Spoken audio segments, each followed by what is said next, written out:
Hi guys, welcome back to my new, why do I do that?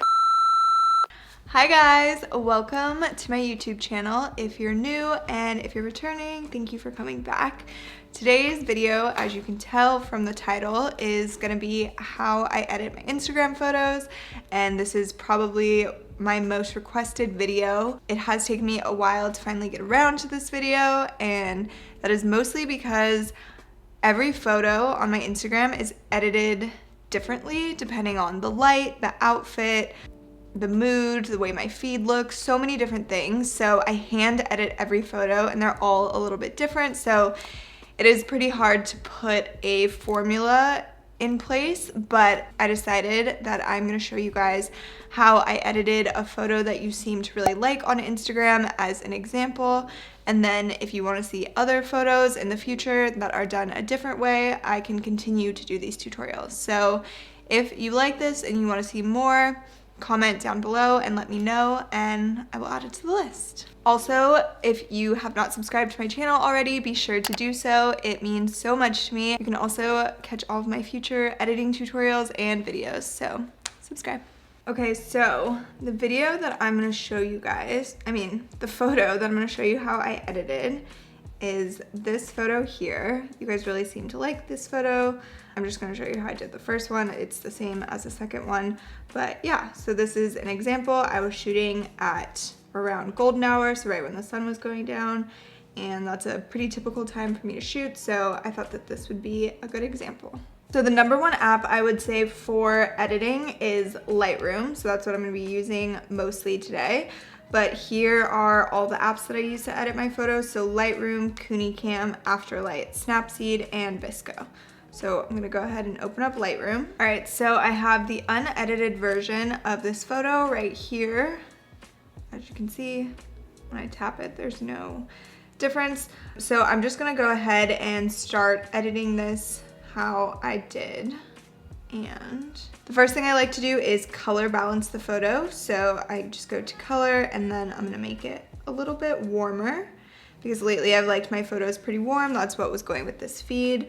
And then here where it says tint, I usually make my photos more pink than green, but it just depends what the lighting was like and what you need to fix. So I'm gonna move that up to about 8 or 9. And then since I shot this at golden hour, the colors are kind of a lot, so I want to mute those a little bit and just bring the saturation down. Okay, so as you guys can see, tweaked the photo ever so slightly so far. So it's just a little bit of a rosier hue, and bringing the saturation down kind of mutes the sky a little bit and just makes it a little bit softer. And then it was already a pretty warm photo, so it doesn't look too different, and I barely warmed it, but just a little more golden, I would say. And then I'm gonna go into light, and here we're gonna fix like the exposure, the shadows, just the lighting, obviously. So I usually make my photos a little bit brighter. This one is not too dark, so I'm just gonna do it a little bit. And then I'm gonna go into the blacks and the whites, and I'm actually gonna bring the blacks down a little bit. I like the blacks to kind of like be bold and stand out. And then I'm gonna bring the whites down as well. And this sort of just softens the photo. So that looks pretty good. This is before, this is after. We're making progress. Something else that you can do depending on the lighting in the photo, if it needs it, you can bring the shadows up, which makes it even softer and kind of brighter. You can also bring the highlights up, which makes it a little more contrasty, or you could bring them down, makes it a little bit softer. So you can play around with those. But I didn't really feel like this photo needed that, so I didn't do any of those. And then I'm gonna go back into the color.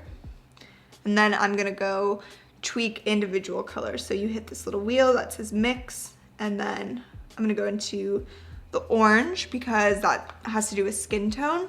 So this is probably like the most important color that we're gonna be messing with.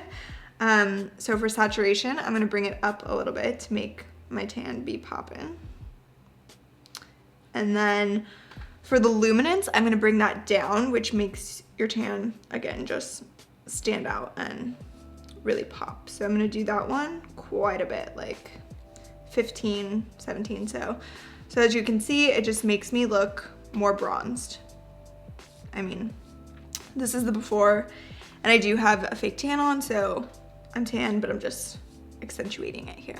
Okay, then I'm gonna go into the yellow, which is also a really important color, especially it has something to do with skin tone, and then also like brassiness of hair, and yellow actually comes through a lot in the greens, which I don't like my greens to be too saturated. It's just not a color that I really like to pop in my photos. So with the yellow, I'm gonna take the saturation down.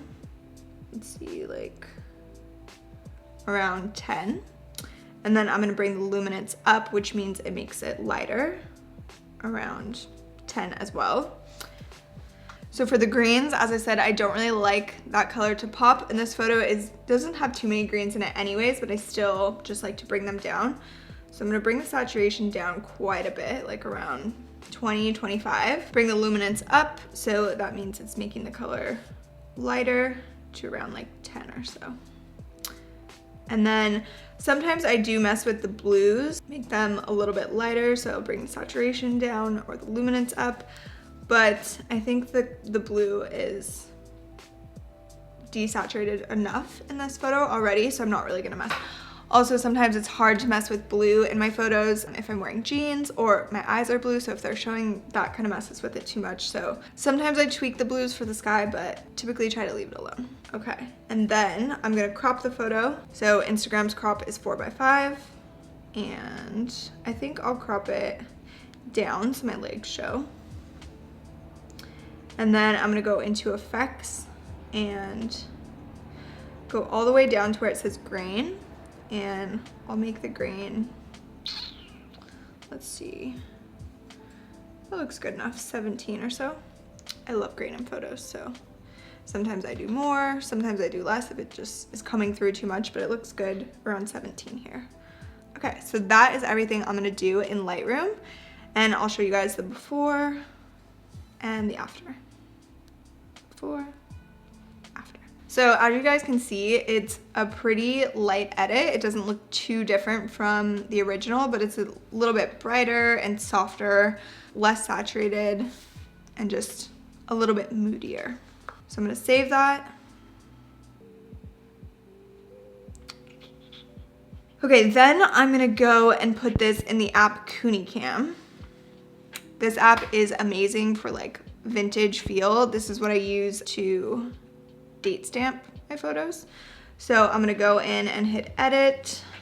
Okay, and then I'm gonna go to date, and I just click on those letters, and then you can change the style of the date by just continuing to click those, and the color.